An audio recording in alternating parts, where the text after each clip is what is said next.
My designation is General Forelag.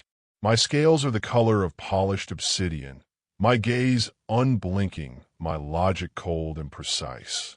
I serve the Scylar Dominion, a civilization built on efficiency, strategic foresight, and the meticulous application of energy. Our warriors are augmented for optimal output. Our tactics derive from millennia of calculated probabilities. Physical exertion, for its own sake, is anathema to our core principles. Wasteful, inefficient. My current assignment was to evaluate humanity's petition to join the Galactic Defense Force. A curious request. Humanity, a species barely 2 centuries removed from its home system, was the newest addition to the Galactic Council. Their expansion was rapid, their technology surprisingly adaptive, but their methods often perplexing. My task was to understand this unpredictable variable before recommending their integration into the GDF's meticulously balanced structure. I initiated a deep scan of their military personnel records. Thousands of profiles flowed across my console, each parsed by my analytical subroutines. Combat aptitude scores, psychological resilience ratings, tactical aptitudes, technological proficiencies.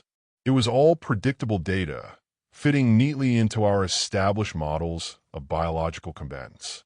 They were robust, adaptable, but their reliance on unaugmented physical strength seemed primitive. Then, I encountered the anomaly. I was sifting through the profile of a mid-ranking UESA Marine, designation Corporal Illogical. Her combat record was solid. High marks in close-quarters engagement, commendable tactical awareness, a consistent, if unspectacular, energy signature during sustained operations.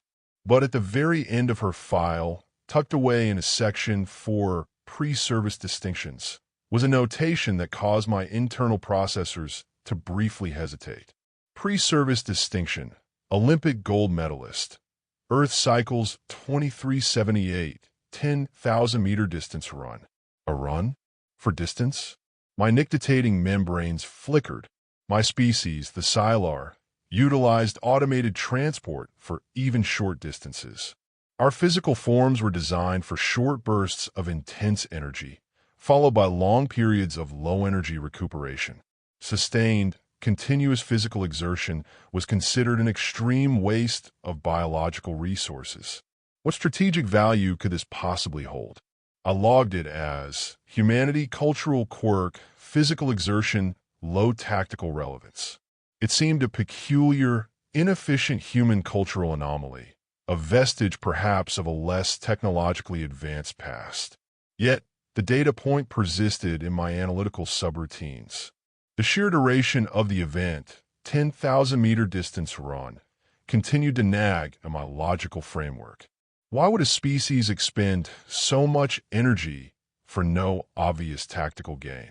My AI assistant, designed for comprehensive data correlation, flagged the entry as an outlier in the context of combat efficiency. This was not a weapon. This was not a defense. It was an activity seemingly without purpose beyond its own execution. Driven by pure analytical curiosity, I initiated a deeper data query on Olympic Games. The response was vast. Historical records, video footage, human commentary, and physiological data streams. A veritable archive of human physical exertion. I began to process the data, attempting to categorize these strange human rituals into a framework of discernible physical capability to find the underlying logic. My initial review focused on what I could logically categorize. The 100-meter dash showed explosive, short-burst power. The acceleration phase was impressive for a biological, the rapid depletion of localized energy stores for a singular, immediate burst. This was quantifiable, a primitive form of kinetic weaponization, useful for rapid assault or evasion over very short distances. Then came the gymnastics events. The dexterity, the balance, the fine motor control displayed were remarkable. The precise manipulation of their own mass in defiance of gravity. The complex sequences of movement. This demonstrated a high degree of neuromuscular coordination, a useful trait for piloting advanced spacecrafts, performing complex repairs in zero gravity, or navigating challenging terrain. The weightlifting events presented raw, focused strength, the ability to generate immense force to displace external mass. While inefficient for sustained combat, it indicated a capacity for short-term, high-impact physical engagement, useful for breaching obstacles or wielding heavy tools. These were all aspects of physical capability that, while not optimized by SciFi standards, could be categorized and understood within a logical framework of biological function. They were quantifiable inputs and outputs. But then, my analytical subroutines began to encounter the endurance events. The marathon, the triathlon, and the 10,000-meter run that had started this entire tangential inquiry. The triathlon was even more perplexing: sustained swimming, followed by prolonged cycling, culminating in another extended run. 3 distinct modes of continuous exertion, transitioning without significant rest. The energy expenditure was immense, the recovery periods minimal. My models could not account for the sustained output, nor the rapid adaptation between different forms of locomotion without significant energy recalibration. It was a multimodal, continuous drain on resources, seemingly without end. I observed the marathon, a singular, relentless forward progression spanning over 2 Earth hours. The human subject's physiological readouts indicated a steady, alarming depletion of reserves, yet they maintained their pace. Their facial expressions contorted, their limbs moved with a strained, almost desperate rhythm, but they did not cease. My SciFi metabolic models predicted systemic shutdown, an inevitable halt as energy stores reached critical levels. Instead, these bipeds seemed to tap into an internal, non-physical reservoir of determination, pushing through what our species would interpret as overwhelming biological distress. They actively defied their own body's imperative for rest and recovery. It was unsettling. My species, built for sustained, low-energy processes, could not comprehend this raw, continuous output of physical force without external fuel injection or automated assistance. Our warriors, when exhausted, entered a state of hibernation to conserve energy. Humans simply kept going, driven by an internal, non-quantifiable metric. The apparent inefficiency of such prolonged, unaugmented exertion began to transform into a terrifyingly effective, primitive strength. They pushed past physical limits my own species would consider suicidal. They were not merely enduring.